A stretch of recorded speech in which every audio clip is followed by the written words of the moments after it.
AI should be free, like free beer and freedom. That's why I built this research assistant. It runs fully on your machine. No API keys, no cloud. You keep your data and your money to yourself. Here you can search for scientific papers on ArchiveX. You can sort them by relevancy or recency. I want to know about the latest superconductor research, so I'll choose recency. Each result has a checkbox. You can select those you want by ticking them and then ask questions about it. Behind the scenes, the app extracts the text from the PDFs, chunk them, and turn them into vectors to be stored on Quadrant. The whole paper becomes searchable, not just the abstract. Is there any recent progress on superconductors? It seems there was a good progress on superconductivity in layered metalloid under pressure. I don't understand any of this, but I sure hope it brings cheaper RAM sticks and graphic cards. But if we go back to the home page, we will see that our search is saved here on the sidebar, and then we can access again.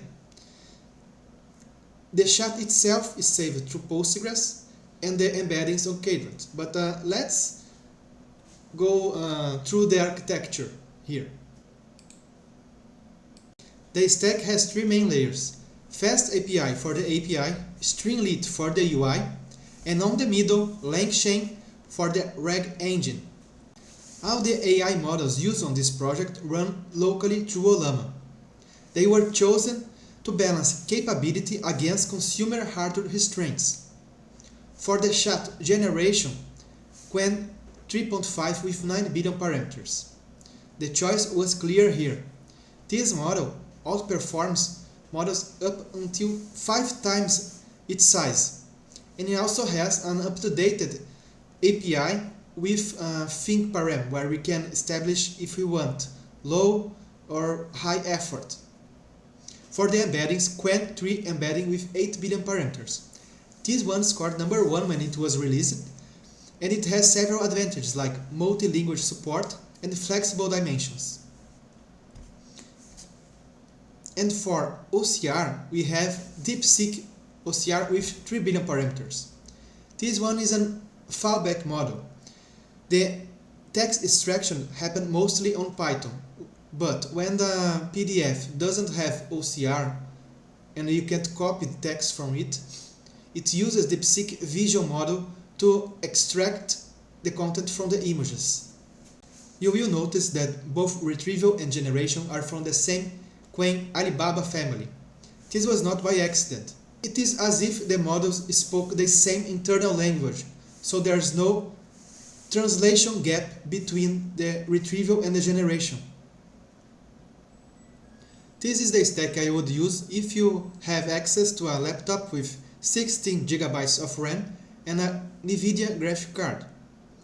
If you need a lighter setup, you can tune down the parameters, choosing Qwen 3.5 4 billion on the generation and Qwen 3 embeddings with 600 million parameters. This way you trade some of the quality but not the architecture, as the connection between the retrieval and the generation is one of the most important parts on systems like this.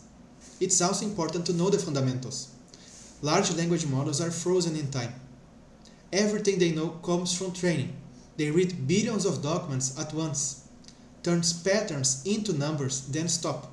That's where RAG comes in. Instead of assuming the model knows everything, you give them documents. Each chunk of text becomes a list of numbers, and when you ask a question, it becomes a vector as well. Quadrant, the vector database used here, compares them by meaning and returns the closest match. You can even see the metadata by clicking on a collection and going through its documents. This local AI project is open source. Fork it, swap the data, change the models, make it your own. You could point it at legal documents, your company documents, or even to PubMed for medical research. The goal here is for you to realize that we are not bound to any delusional big tech companies. Large language models were only possible because we spent decades on internet, sharing knowledge, creating art, and writing code. So instead of paying for Cloud Premium Ultra Plus subscription, design your own system and take back control.